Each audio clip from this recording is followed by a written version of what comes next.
sugarcoat it, this next lady is just as talented. From her studio in Urbana, Illinois, artist Buffy Vance creates displays so good that you could eat them. I've always loved to bake, so that's my first love, and I love color. I've always enjoyed painting, and when found I could put the two together, I found my medium. So I just kind of found myself. So a sugar artist is an artist. You do need you need a little bit of that creativity, and your medium is sugar. It's cooked sugar. It's rolled fondant, which is kind of like a Play-Doh, sugar Play-Doh. So you can add little different things to it and make it a little more brittle. That makes the sugar flour. So it's just all the different mediums that are edible, so you can eat your mistakes. Sounds good, but how does one get into sugar art? Buffy Vance's story is pretty interesting. Actually, I was a wedding cake designer and baker for many years. Just due to life circumstances, I had to go back into the corporate field and work to make a living and provide for my children. So I just did that, and then after a while I thought, why am I still doing this? My youngest son is married, so I started looking to come back into my field. And I just happened to find this place. I was talking to my hairdresser.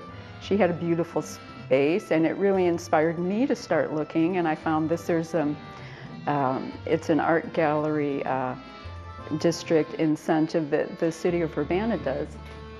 And the rent is subsidized for the first year, so that made it financially possible for me to do my art. And so, Madeline's confectionery art studio and gallery began in downtown Urbana, right next to Cinema Gallery, which you may remember from one of our Season 7 stories.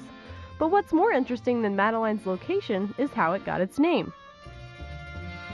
I named it after my childhood hero, Madeline. I was kind of a scared little girl, and I love that story. The book mysteriously disappeared because, it was constantly reading that story.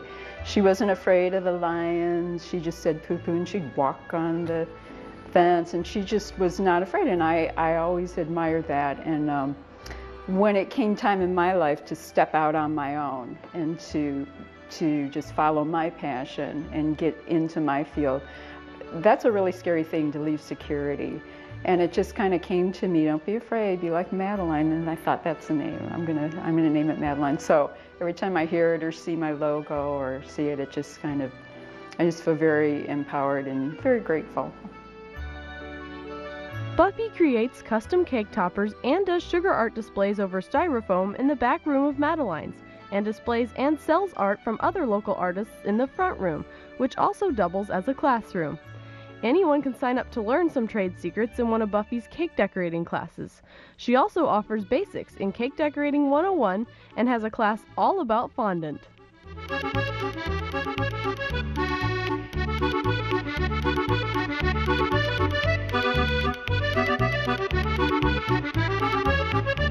People have seen everything on Food Network, and they've tried it maybe, and they're a little discouraged, and they'll come in and they're wanting to do it, but I could never do that.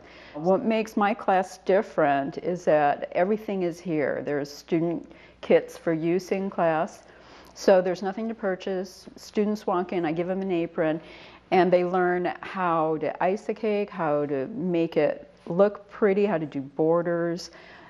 Second week, we learn how to make all different kinds of flowers. And then the third week, we work on a project that they get to take home with them. They decorate a cake and they're able to take that home. And if that sounds intimidating, Buffy can assure you it's not. In fact, she says cake decorating is so easy, anyone can do it. Cake is something that's not really threatening. Everybody knows how to make a cake. Everybody makes a really good tasting cake. It's just, having the technique to know how to make it pretty.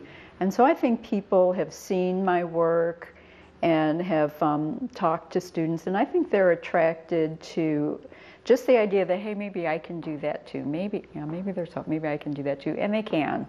It's just a tiny little bit of technique, and then it's easy. Buffy demonstrated just how easy it is during our visit by showing us how to make a cake that looks like pizza. It's just a single layer of real cake. It's iced with just buttercream frosting, whatever kind you want. Then I take a jelly, a strawberry jelly, and stir that up, and I add some yellow paste food color to it so it gets kind of an orangey ragu look. Put that on, and then I take cookies, sandwich cookies, and unscrew them, turn them upside down, scrape off the icing, and airbrush them orange. And I have some of the little truffle candies that I cut in half to make it look like sausage. And get white chocolate and grate that all over the top. You're always supposed to put something real next to it so it looks real, so I always put like a pizza cutter or something next to it and put it in a real pizza box. So it kind of fools the eye that way.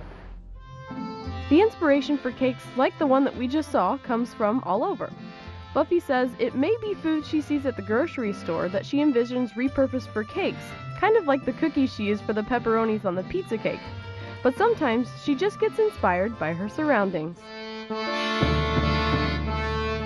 I love coming to work with my little shop dog Bosco, and it's just it's a peaceful place. This has always been a very creative district. This has been a very creative building. It was an opera house. It was a ballet studio. So having art here and then being able to create my art is really important. Having artists stop in or people wanting to see the art, it's very inspiring.